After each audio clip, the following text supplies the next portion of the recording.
Welcome back to another episode of Clash of Cultures. As we continue on with our 2023 college football preview series, we take a look at the Ohio State Buckeyes versus the Penn State and Nittany Lions matchup this year. But before we get into too much of the football talk, as always, if you're new to the channel, be sure to subscribe, hit the notification bell so you guys don't miss a single upload. We do live streams every Friday and Sunday when the season starts. Our next live show is going to be on Sunday this week. We already did one this past Sunday 2 days ago, so make sure you guys go back and rewatch that. It was super fun. Had about 20 people in there at one time. We were talking, kind of just going over football, different types of topics. So make sure you guys join the community for that. Also, in the description below, we have our college football pick'em link. Make sure you guys join that. Winner's going to get a free jersey of their choice. Also, at 1,000 subscribers, going to be giving away a signed Heisman jersey. We've been trying to get to 1,000 over the last couple months. We've been growing tremendously, so that's been really fun. But without further ado, Dad, how do you feel about your Buckeyes taking on the Nittany Lions this year? Yeah, I think this is going to be a tough game. When I look at Ohio State's schedule this year, there are three games that concern me. Obviously, the Michigan game, obviously Notre Dame game, and this game. I feel like at some point, Penn State is going to get tired of getting picked on. And you know that kid, the smallest kid can beat the biggest bully if they get mad enough, right? If that bully just continues to pick on the small kid, at some point that small kid is going to punch back. And my concern is, or my hope is, that obviously that it's not this year.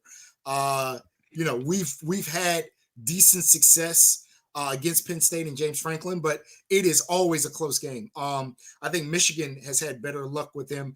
We always play close games with them. And then what they're bringing back in the backfield, we talked about Singleton, we talked about Katron Allen, we talked about Alar, and I still don't know if I'm saying this man's name right. Again, this is a guy that Ohio State was heavily after, but he still chose to go to Penn State. This was a 5-star recruit. Dante Seep is coming over. So they have the weapons. I think the weapons are there. We talked about Kalen King. And again, we've broken down both of these teams. I won't go hype into Ohio State. You guys know how I feel about them and what we're bringing back. I think at the end of the day, it's a question of the quarterback position. I think our entire success of the season really depends on, can that quarterback position, whether it's McCord or whether it's Brown, can they play, I don't even want to say to the same level as CJ last year, but the level expected of an Ohio State quarterback, especially with the weapons that they're going to have around them. We could talk about all the receivers and the running backs and a great offensive line. So the skill positions they have around them. But this is a game that somewhat scares me. One, because I think this is a game we're going to be so heavily favored in that there's a possible tendency to overlook it. I think we're going to go into this game super confident. We're going to believe that Penn State's the little brother. This game this year is at Ohio Stadium at the Horseshoe. And I think this is a game, this is one of those games where we may overlook a team that's going to come in upset and with something to prove. I think Penn State has been written off. I don't think anybody has really, and we kind of talked about it, really, they need one win between Michigan and Ohio State to put themselves in the Big Ten East picture and possibly the playoff picture. And I'm sure James Franklin is well aware of that. And I think they've been written off. I think everybody just expects them to lose to Michigan and Ohio State. I guarantee they're going to be way more up for this game than we are. And I mean that because we are going to be, by the point in time that we get to this game, we're going to be so focused on that Michigan game that we may be overlooking Penn State, a quality opponent that can beat us. I think player for player, skill for skill, we have a better team. But on any given Saturday, this is a team that if they beat Ohio State, wouldn't be a shock. It would not be a shock. And they have the players and they have the ability to do it. And like I said, they have some guys that probably feel like they need some get back from the two big brothers, Michigan and Ohio State. So yeah, I obviously hope it doesn't happen Saturday. I'm obviously going to pick Ohio State to win the game, but I think this is going to be much closer, much more hard fought than a lot of people expect. I think a lot of people, Ohio State's probably going to come into this game big, in the little ESPN factor, probably 70, 80%. What's it called? Prediction thing. They're probably going to be 70, 80%. And I think Penn State's going to see all of that. They're going to see that nobody's giving them a chance. They're going to see that, again, big brothers the two big brothers that have kind of been blocking their ability to get the respect for James Franklin and for this team. And they're going to come in with a mindset of some get back. What's your thoughts? It's funny. As soon as you said that, I'm looking right at that wheel. Oh, You what said is it? it's at 88.5%. Yeah, and that's compared to crazy. 11.5. And that's crazy. Like I said, that's disrespectful to Penn State. And I'm an Ohio State fan who fully believes that Ohio State is going to win. But Penn State can beat Ohio State. They have the talent. They have the players to do it. So that's disrespectful. And that scares me because if I'm James Franklin, my players are hearing all of this. They're going to hear that nobody's giving you a chance in this game to that level. Yeah, they are Ohio State is a 10-point favorite. Yeah, that's ridiculous too. I don't think 10 point is accurate. I do. Obviously, you guys watched the Ohio State preview and the Penn State preview. I think Ohio State's going to win this game, but I don't think they're going to win by 10 or more. I think this game is going to be very good. I think it's going to be a very close game. I think I give the edge with the fact that it is a home game. Obviously, Michigan went and won on the road at Ohio State, but I think Michigan's team last year was better than Penn State's team this year. So, and it's also, styles make styles make fights. And those are two different teams. But I think this game's going to be really good. I wouldn't call it a 50-50 game because I do favor Ohio State a little bit. I would say probably like 65-35 or 60-40. But I think this one's going to be good. I think it depends on how good the quarterback play is for Ohio State as well as Penn State, really. Obviously, we're getting two new quarterbacks there. Penn State's coming off of 5 straight blowout wins to end the season. They beat Indiana 45-14, Maryland 30-0, Rutgers 55-10, Michigan State 35-16, and then they beat Utah by 2 touchdowns in the Rose Bowl. So they have momentum coming into the next year. Obviously, Ohio State's coming off of 2 losses, but they're both, losses to teams that were in the playoffs with Georgia and Michigan, obviously losing by 1 point to national champions. So it's not the same talent level as who Penn State played outside of Utah. I think this is going to be a really good game. It's obviously later in the season. It's about the halfway point in the season of the regular season. So I think we're going to pretty much know by that point what kind of teams these teams are going to be, who they're going to be dealing with. It's not like the Florida State LSU game where it's, strap up week 1. Let's see what you guys got. Both of these quarterbacks, whoever the starter may be for Ohio State, and then obviously Drew Allar, both of these guys are going to be well into the season. I'm assuming both teams are going to be, if not undefeated, maybe 1 loss. Obviously, I don't know who, off the top of my head, who Penn State plays out of conference. Obviously, Ohio State has Notre Dame, and that game can go either way.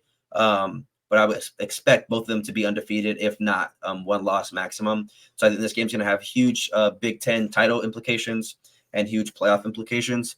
In our live show yesterday or 2 days ago, we had a guy kind of say his prediction was that both Penn State, Ohio State, and Michigan would all be 11-1. That would be mayhem in the Big Ten. A bunch of different tiebreakers and stuff, assuming that it's like a triangle of who beat who. So it's going to be very interesting. But again, I think that 10-point favorite or 10-point line, I should say, is kind of, I wouldn't say it's ridiculous because I understand it, like I see it, but I just don't agree with it so much. But what is your final prediction, your final score prediction for this game? Yeah, I'm going to pick this game close. I'm going to go 35-31. I think this is well under the 10-point number, but I think Penn State has a blueprint they can follow. You have 2 good backs, and that seems to be what we struggle with as we've seen with Michigan, right? And I think Penn State is not going to try to kind of take the Michigan blueprint. Don't try to out athlete Ohio State. Try to outgrind Ohio State. And I think you're going to see a lot of power run football. And I think what you have to do is, which is what Michigan did last year, is not give up on the run. No matter what happens in the game, no matter how the ball breaks, do not give up on the run. I think this is going to be a very close game. I think this is going to be an edge of your seat game. I think I'm going to be stressed over here and sweating over here. But I think we'll be able to pull it out in the end. Yeah, I think it's going to be a good one. I don't think it's going to be a super high scoring game, but I don't think it's going to be low scoring either. I think I'm going to, instead of going, you said 34-31, right? 35-31. I'm going to go 31-27 Ohio State. I do think it's going to be right around the mark that you said. I don't think, like I said, Ohio State covers that. But I do think Ohio State gets it done. I think Ohio State's weapons are going to be a little bit too much for Penn State. Obviously, they have 2 good running backs themselves, so that can't be overlooked. And I'm assuming by this point in the season, like I said, whoever the quarterback is going to have full control of the offense. And I think whoever plays quarterback for Ohio State is always going to be in the Heisman conversation, especially when you have weapons at his disposal like they do this year. So I expect it to be a very close game, but I do favor Ohio State a little bit. But that is our preview of the Penn State Ohio State. I'll go ahead and do trivia today off the top of my head. I don't come up with anything unless you have something. No, go ahead. Okay, so I'm gonna give you a player, the player one again. Okay. Just before I get into it, because if you guys are new to the channel, you don't know what we're doing. So basically, I'm gonna ask my dad, an NFL player. He has to tell me what college they went to. So pretty much. Okay, so where did Patrick Chung go to college? Oregon. Well, I'm not gonna lie. The fact that you knew that off the top of your head was kind of crazy. Just because that's not like somebody that would know. That was actually very surprising. All right, that was actually crazy. I remember him at Oregon. Okay. Where did Deebo Samuel go to school? Deebo went to South Carolina. South Carolina. So I almost mixed him up with DK Metcalf and said Ole Miss. Oh, okay. Let's try to find somebody else. Where did recently changed name Chosen Anderson go to school? Robbie Anderson. He just changed his name to Chosen Anderson. Oh, the wide receiver. Plays for Arizona now, I think. No. I don't think he's on Arizona anymore. I think he's on Carolina, if I'm not mistaken. Well, I thought he was on Carolina. Well, okay, but I know he's right. He may be on Tampa Bay. I don't know. He's all over the place. Yeah. But Chosen Anderson. He went to a very small school, and a coach was there, made him prominent, and now that coach is at a bigger program that we talk about a lot on this program. I mean, on this channel. A coach was there, made him prominent. Florida Atlantic? Nope. It's a red school. Okay, I just thought maybe with Lane Kiffin. A coach was there that's very prominent at a red school. Okay, let me think of red schools.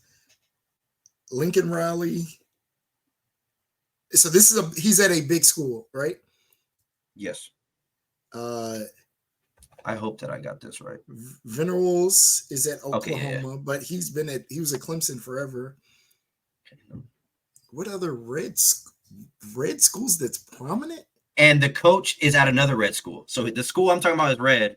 He's not at this school anymore. And now the new school he has is red. We're just gonna stop at this one too, because you're taking forever. So this is the last one. No, but I'm saying this is the last person, so figure it out. It's the last. All right. So you're 2 for 2 right now. It's a Power 5 school. So he went from a red group of 5. So red group of 5 went to a few different schools, and now he's in a red Power 5, and he's in a big school right now, a team that we talk about a lot that I'm high on. USC? No. Who you? Oh, Nebraska. Baylor? No. Oh, where was Rule at before? A red school. A red group of 5. Is where Robbie Anderson went. I don't know where Rule was before Baylor. Temple. Oh, okay. Yeah, he was at Temple. I didn't know that. Yeah, he was. That's where Robbie Anderson went to school, and I don't know why I knew off the top of my head. But, you knew that's pretty good. I did not know that. But I didn't know if I was for sure that Rule coach there, so I had to look it up when we were just doing that, and he went there. So the first I heard of him was Baylor. Okay, yeah.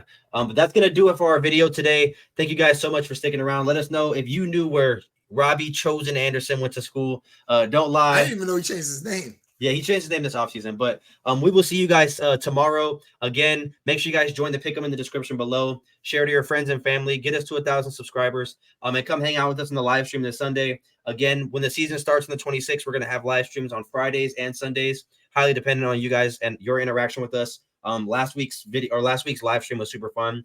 So if you didn't show up, you kind of missed out, but you guys can go watch it on the live tab on our channel. But we will see you guys tomorrow. Peace out. Quick note. Oh, wait. Chosen Anderson is with the Dolphins now. Oh, the Dolphins. Okay. Yeah, I had to name 5 other teams. All All right, we'll see y'all tomorrow, y'all.